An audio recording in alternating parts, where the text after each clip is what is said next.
Pluribus Episode 5 has just been released on Apple TV, and we get an effective change of pace for Vince Gilligan's new show. The 5th episode has Carol mostly by herself as the others make a decision to abandon Albuquerque following her bold actions at the end of episode 4.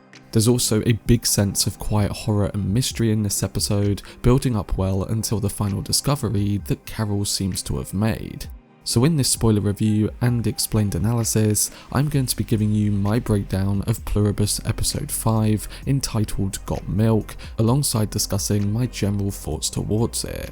Before I get into it though, if you want to see much more on season 1 of Pluribus, then don't forget to support this upload by giving it a like rating and subscribing to the channel. But without further ado, let's dive into my review and breakdown for Pluribus episode 5.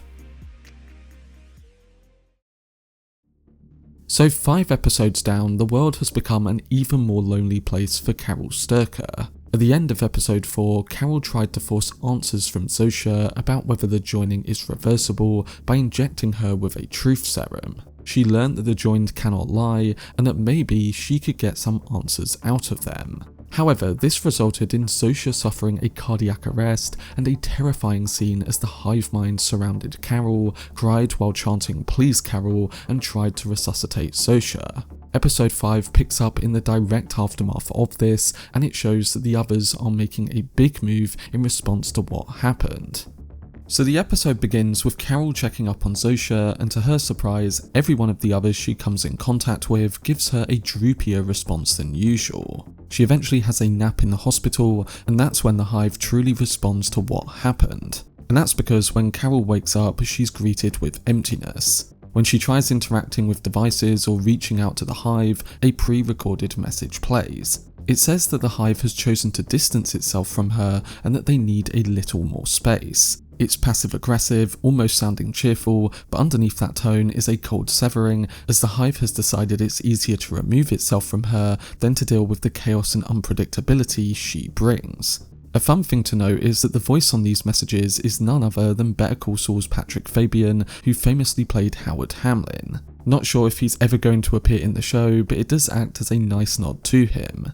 Anyway, when Carol goes to Zosha's patient room, she sees that she has now gone, and when she reaches the hospital roof, she sees that the last of the others are evacuating Albuquerque by car. So now cut off from the world, Carol turns inward, channeling her isolation into a manic determination to understand the system of the joined. Once home, she picks up her camera and begins recording messages to the 11 other people. Some she's met who, like her, remains immune. She shares her theories about what's happening, she admits the parts she got wrong, and she tries awkwardly and sincerely to bridge the gaps between them and herself. The episode uses her brief phone call with Lakshmi to frame this, and it's clear that the character isn't happy with Carol after how everyone else is affected when she loses her temper.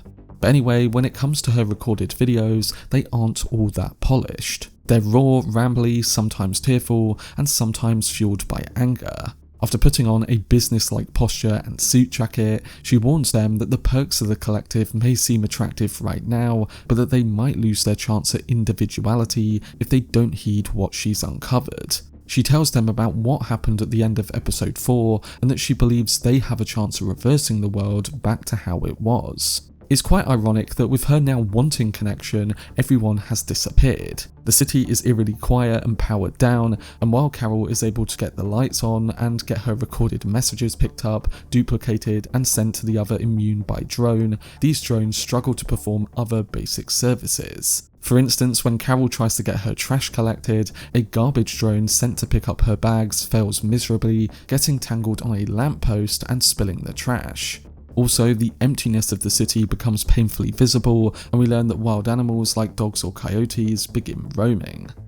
Anyway, from this, Carol starts to make some investigations. With basic services withdrawn from her life, Carol picks up and hauls her trash manually because there's no longer anyone managing it properly for her. She drives into town with bags of garbage in the passenger seat, and when she goes to toss her trash into a public receptacle, something captures her eye. She opens the lid expecting something mundane, but inside she finds loads of identical milk cartons, and when she checks the other bins, they're the same. Every single recycling bin in that area is overflowing with what seems to be the exact same brand, same batch, and same milk carton. We had seen previous teasers of milk in the show, with certain milk designs on trucks in the background, one being in the opening scene with Zosha in episode 2 when they were loading up the van with bodies, and also when Carol was greeted by a man at a gas station. So unable to ignore this, Carol takes one of the milk cartons back with her. She doesn't drink it as she doesn't trust the hive, but she shakes it, sniffs it, and pours a little out.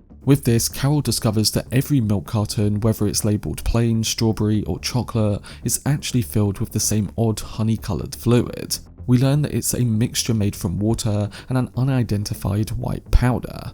After running a quick analysis using pH and drinking water test strips that she salvaged from her hot tub, she still doesn't know what it is, but she can at least tell her fellow immune a few things in her next recorded message. She says that the liquid has no smell at all, feels a bit like olive oil, and measures it at a pH of 7.1, putting it just slightly on the basic side, about the level of celery. This appears to be the same coloured water that we see in one of the opening shots of the series, so we know what Carol finds does add up.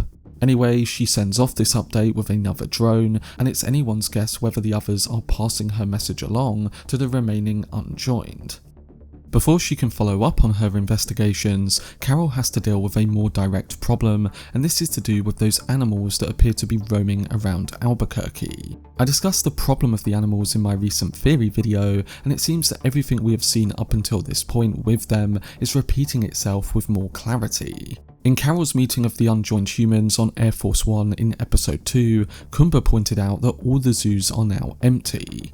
Mei, who lives close to the Beijing Zoo, also explained that it was the joined who released the animals. She even describes trying to chase a giraffe away from a tree outside her home, but it completely ignored her. And Kumba also mentioned that several people were mauled by lions and tigers during all the chaos that went down. So it seems as though the animals weren't part of the joining at all, and that they may become either a bit of a problem for the immune or a potential opening to find out something else about the others. In the latest episode, it becomes a somewhat personal nightmare for Carol though, as wild coyotes begin howling at night and eventually dig up the grave of Carol's wife. Throughout the episode, coyotes have been appearing more frequently near Carol's home and are eventually drawn by Helen's body beneath the soil. Carol reacts with anger towards this as she jumps into her police cruiser, blasts the siren, crashes through her wire fence, and sends the animals scattering away. So it's clear that she's fighting with all her being to preserve what little she has left. Carol spends the following day collecting paving stones, and she arranges them carefully piece by piece, building a protective layer over Helen's resting place. She also creates a painted tombstone by hand in memory of her, placing it in the middle of the now protected spot for Helen. You'd think Carol would call it a night after this, maybe pour herself a drink and unwind after all that exhausting grimy labour, but she notices a barcode on a bag of white powder that she finds before setting off in a new direction. She finds a barcode on a bag of white powder, and following the barcode's lead, Carol tracks the product to a local dairy plant. Carol wanders through the shadows of the plant in an uneasy search, opening valves and examining pipes, trying to find any indication of what they might have been doing here. Turns out there are more bags of the powdered supplements stacked in the warehouse corners. She tears one open and sifts the grains between her fingers, and she also finds out that it doesn't melt and that they don't even smell like food. This is a base material, something industrial and not agricultural. So this is clearly no ordinary food supply. After the recording I mentioned before, she tries using the barcode spanner at the Sprout supermarket that the others keep stocked for her. This turns out to be useless, but she notices that the bag itself turns out to resemble packaging from a locally made dog food brand, and tracing that lead points her to a nearby production site called Agrijet. This brings us to the ending of the episode, with Carol finding where Agrijet leads her. She finds a cold storage room, a long refrigerated chamber sealed with a heavy industrial door. Inside there are rows of stored food, but then at the very back she finds thick tarps with lumpy shades draped beneath them. She steps closer, her breath clouding in the cold, and she pulls back one of them. The show never fully reveals what she sees underneath, but her reaction tells us that it is something truly horrific. I think the implication from this is sickeningly clear in that the others have been processing human remains. In a lit up frame that had been edited from the end of the episode, it does indeed look like a body beneath one of those tarps. I think it is entirely plausible that the tarp is covering human remains, which are being processed into that nutrient mixture that Carol discovered. Maybe they use the dead to fuel themselves, and Carol's reaction is one out of clear horror for what that entails and the sheer thought of using dead bodies to do such a thing. And since the hive mind has already shown that it values efficiency over sentiment, the idea of it repurposing bodies would not be at all surprising. The others' no-kill policy wouldn't necessarily prevent them from using that which is already dead, a loophole with nightmarish practical efficiency. The cold storage room, the crystalline bags, and what was found in the milk cartons suggest that the hive has shifted from mere psychological control to bioengineering and the consumption of life to maintain itself. The ending, with Carol staring on in horror, could be underlining that the hive's survival comes at unimaginable ethical cost and that individuality and life are expendable to them. There also could be a symbolic meaning to all this, as taking the focus on milk in the episode is usually a symbol of nourishment, care, and life. But at the end of episode 5, it becomes twisted into a vector of horror, representing the hive's potential manipulation and the physical exploitation of life. So the episode Got Milk moves the story from the philosophical to psychological horror and something darker, and it could very well be raising the existential stakes. Up until now, the threat of the hive mind was mostly about mental assimilation, loss of self, and the survival of identity. But this episode implicates mortality and profound moral horror that the hive doesn't just absorb minds, but it may absorb bodies too. For Carol, this is no longer about resisting forced happiness or reclaiming individuality, as it could be about uncovering a brutal truth about what the hive is willing to do to sustain itself. And further, the episode underlines Carol's isolation, spirit, and resilience. Abandoned, she doesn't give up investigating, and she refuses to lose her humanity. And this is shown through her acts to maintain the memorial to Helen.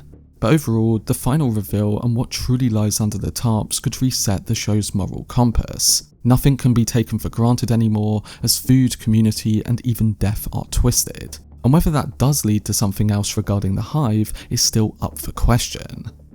So what are my overall thoughts on the new episode?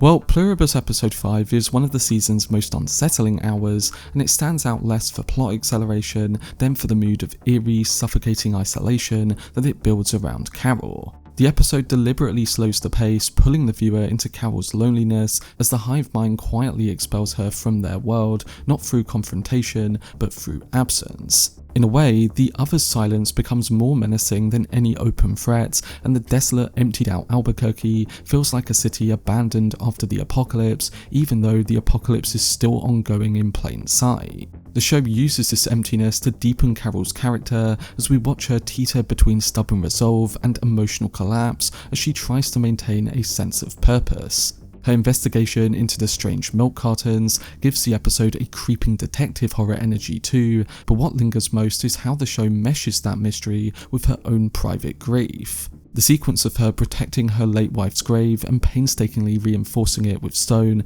is one of the series' most affecting moments, being raw, physical, quiet, and entirely human in a world where humanity and individuality are being smoothed away. Stylistically, the episode also embraces the silence, long cuts, and physical action over dialogue, and this restraint pays off for me. The creeping dread around Carol builds gradually through the constant sense that she is the only person left who still feels the full weight of memory, loss, and individuality. When the final discovery at the dairy facility hints at what the others may have been hiding, the payoff feels like it's going to be deeply unsettling, tying the episode's emotional themes back to its broader dystopian world building. And while we don't see that reveal and have to wait 9 days for a potential answer, it's still very effective in the way it builds tension up until that, making sure you come back for the next episode. I'm really loving how every episode feels like its own thing, even if it's peeling back the layers of the show's mystery, and it's really doing its job in becoming interesting and highly engrossing television.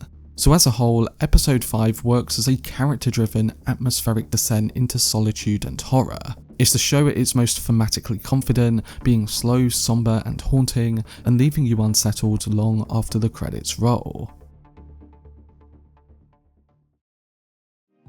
But that was my spoiler review and explained analysis for Pluribus episode 5. I will be doing a video on my theories and predictions for episode 6, so keep a lookout for that video and stay tuned to my channel for more breakdowns on the show. But to those who have already seen episode 5, what are your thoughts on all the events that went down, and what are your current theories on where this could all be going? Let me know down below in the comment section. For much more videos on Vince Gilligan's Pluribus, then subscribe to the channel and turn on your notifications. Also, if you enjoyed this video, remember to leave a like rating and follow me on social media via the links in the description. But anyway, I hope you guys enjoyed it. I've been Cortex, and as always, make some noise.